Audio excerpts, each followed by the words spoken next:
welcome back to The Price of Business. I'm your host, Chris Kelso, filling in for Kevin Price, who's out making the world a better place. As always, you can hear this show or any one of our past shows at priceofbusiness.com. Up next, we've got Charles Alvarez, president of Focal Point International and Cornerstone Business Coaching. Charles, how you doing? Doing well. How are you, Chris? Well, doing very well. Thank you. For all those listeners who have not heard of you before, let us know a little bit about who you are and what you do. Well, we work with professional services companies to help them scale their business to where their business doesn't revolve around them. And one of the first places to start is with having a good lead generation system. And I'm really excited to have our guest today, Christine Holliden. Christine, how are you? Great. How's everyone this morning? Good.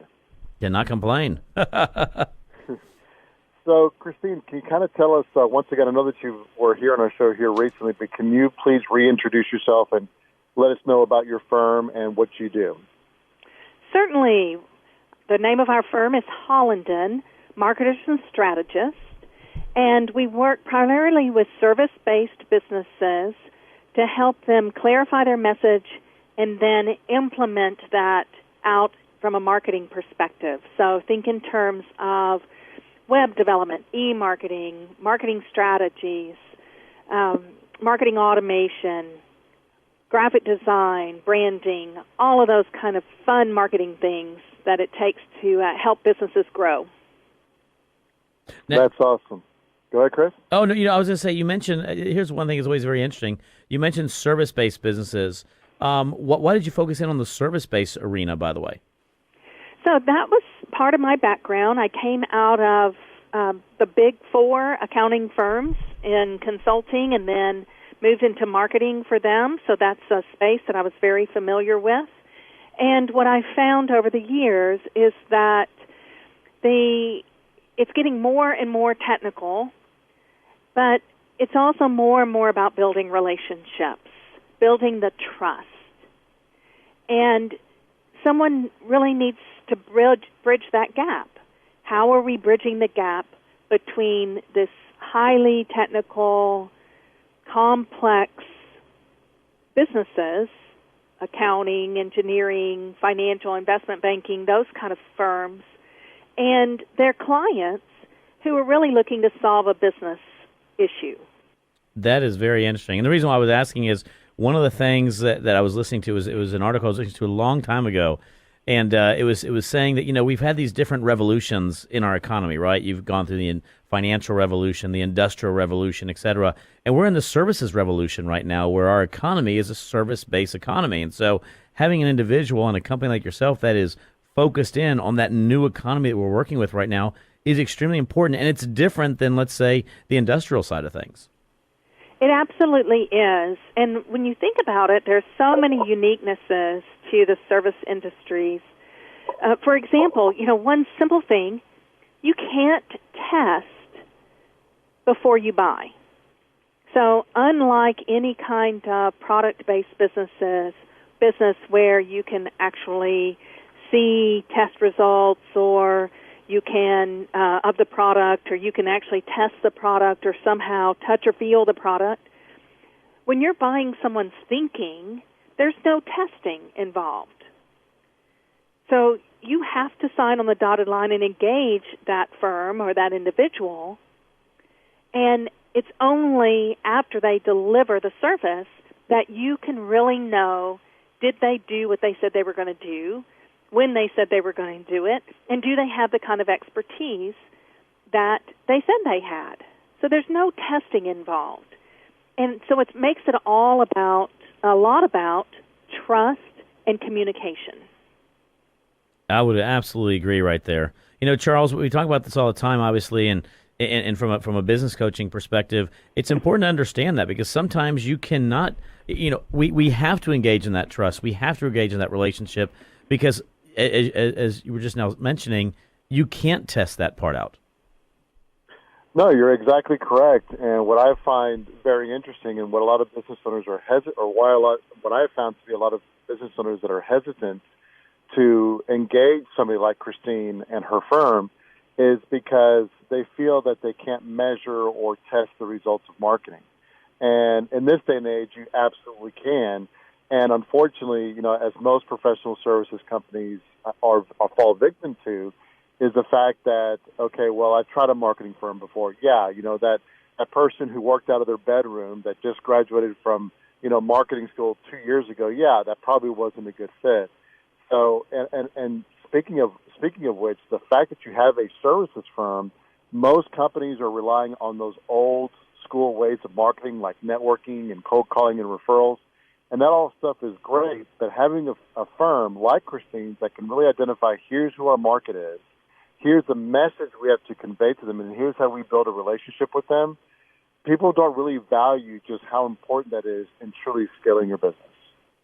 And Charles, I couldn't agree with you more about the measurement part of it. There is absolutely no excuse in this day and age with this technology that's available to have any kind of marketing effort in place that you cannot measure.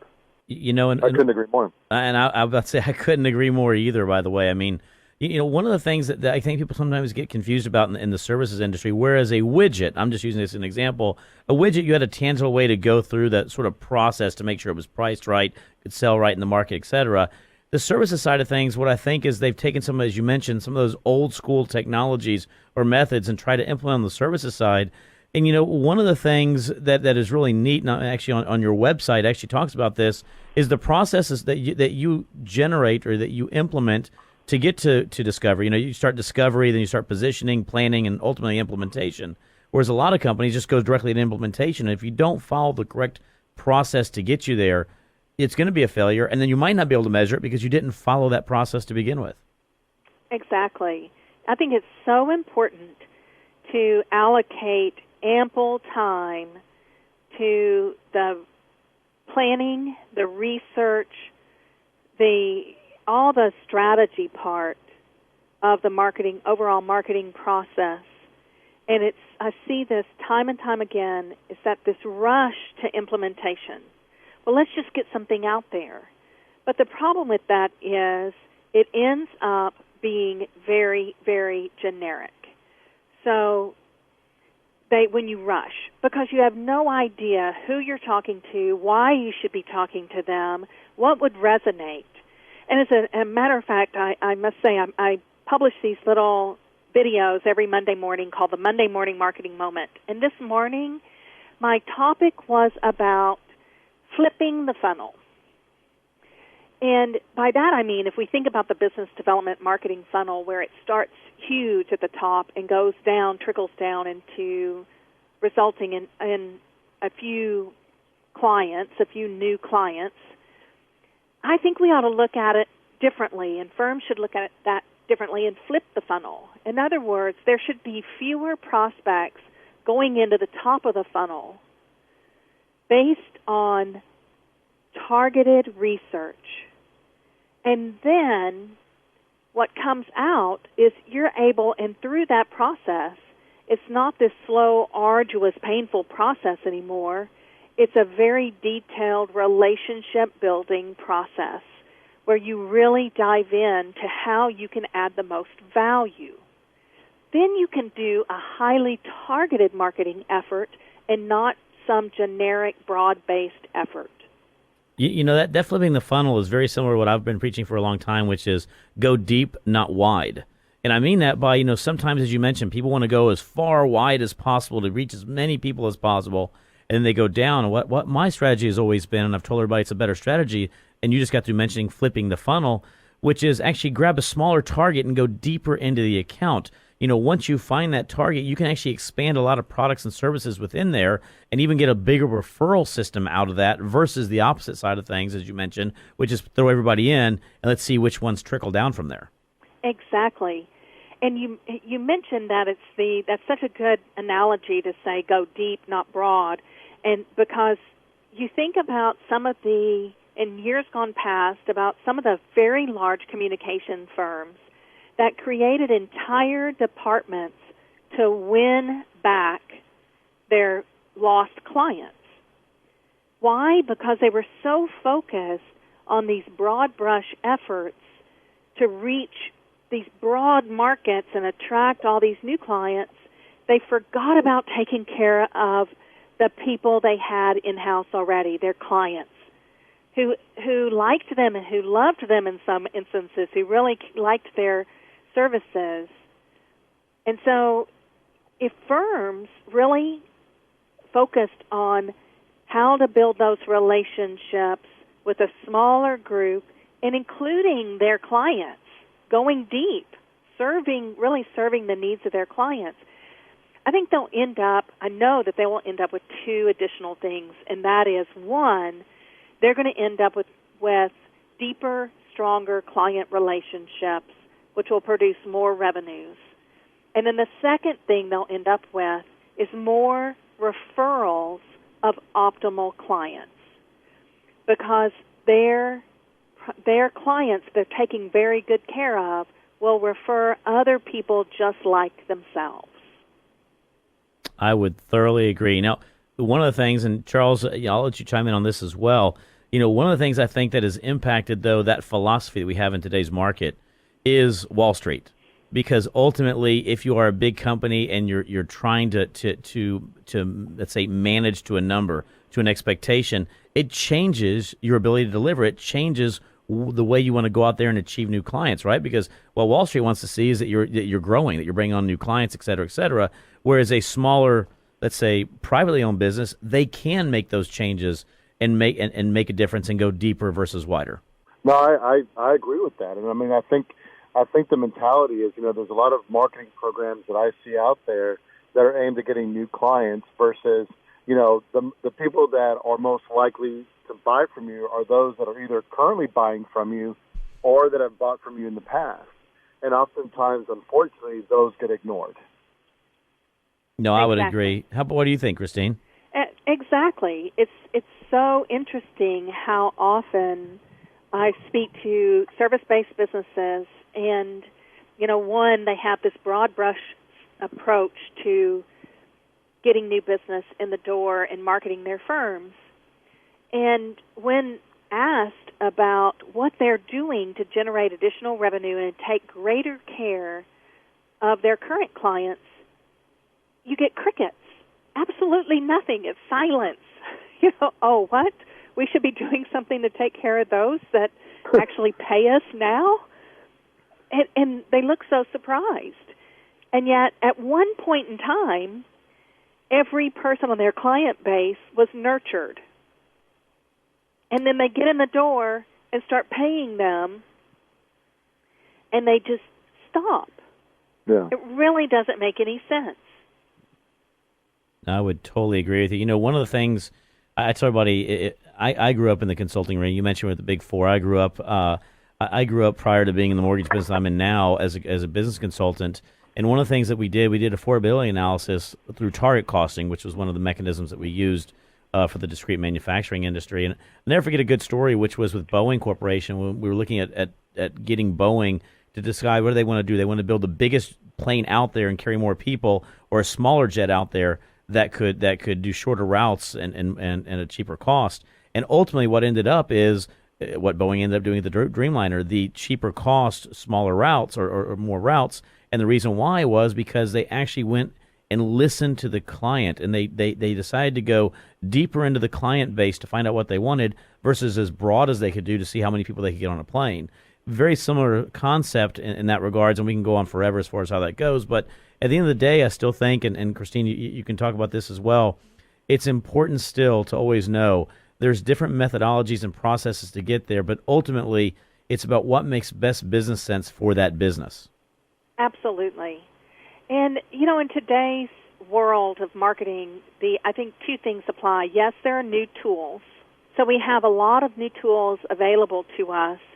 And as Charles alluded to earlier, those tools really help us measure more accurately, measure the interaction, the engagement, the response that we get from any kind of marketing effort. But the second thing to remember is that even with new tools, the foundational elements of marketing should never be ignored. Which, when you think about, one, know your target audience, know exactly who they are, what their needs are, what keeps them up at night, that old adage still applies. and what's happening in their industries. And then say, what can my firm do to add value, to enhance their business, to help them achieve their growth goals, to help them attract more talent or retain additional talent. So what can we do to add value? And when you start from that kind of perspective, but maintaining the fundamentals of marketing, the new tools just make it easier to apply the same solid thinking. So, for example, websites. Every firm needs a website. You need a solid website these days because that's where people will go to check out your firm. Even if they know you, even if they were referred by their best friend in the whole wide world, they will go to your website first. And take a fresh look. What does your website say about you? Does it convey the personality of your firm? Does it invite them to do business with them? Does it say we're a friendly firm, that we're easy to do business with? And does it convey your expertise? Or does it sound generic? And I'll tell you a little story about that. I worked with it happened to be an accounting firm, and as I was working with them on their strategic process and about planning their strategic goals and putting their marketing plan together, one of the things we looked at was their website. Now, I looked at their website and their competitor's website. Well, it turned out that they had used a canned website company to do their website, as had 8 other competitors in their marketplace. They had not even bothered to change or modify any of the content on that canned website. So they and 6 or 8 of their closest competitors all had the exact same content on their website as each other. Exactly the same. That is amazing. What came with it? And I said, did anybody ever look? And they went, oh, no. I mean, we bought the website, and it was put up, and we've never even bothered to look. Gosh. And that's so simple. But when I asked the question, so a prospect, when they're looking at this, and they're seeing that you say not just a similar thing, but the exact same thing, what do you think they're going to think of about your firm? Do they think they're going to get personalized service? Do they think you have some expertise or knowledge, depth of knowledge that the other firm doesn't have? No. And we tell everybody all the time, imitation is the greatest form of flattery, unless it's a website that is imitating everybody else's, right? Well, and also that firm is greatly commoditizing themselves. They're saying that there's no difference between my competitors, so whoever has the lowest price wins. Absolutely. That's exactly it. They've given them only one choice to choose. That is price. I could speak about this forever because it's something that's near and dear to my heart, but we are coming up against the end of this show. Christine, first and foremost, how can we reach you? You can reach us at our website at www.holliden.com. That's HOLLINDEN.com. Or our number, 713-520-5532. That is Christine Holliden with Holliden, www.holliden.com. Charles, how about you? How can we reach you, bud? Best way to reach me is just simply go to cornerstonebusinesscoaching.com. cornerstonebusinesscoaching.com. I want to thank both of you for being on The Price of Business this morning. My pleasure. Thank you all very much. For all those tuned into The Price of Business, it's an end of another great show. Again, catch us out, priceofbusiness.com. Until next time, we are out.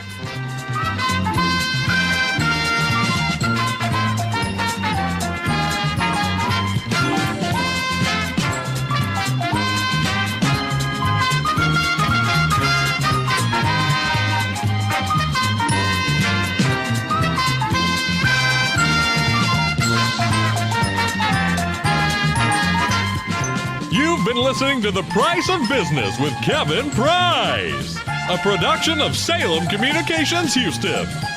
Be sure to tune in next time for more fabulous insight from Kevin Price. And remember, folks, get your politicians nayed or sputered.